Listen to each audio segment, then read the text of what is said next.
In this video, we'll be covering how to change out and load an ink cartridge inside your system.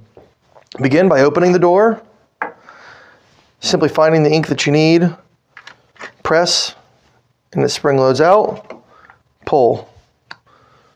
And take your new replacement cartridge, push in until you hear it click, and it's locked in place. Again, find the cartridge you need, press once, pull out, to place, push in, wait until you hear it click, it's locked secure in place. Simply shut the door.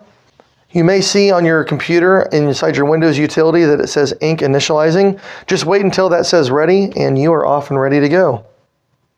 And that is a review on how to change out ink cartridges in your envelope printer.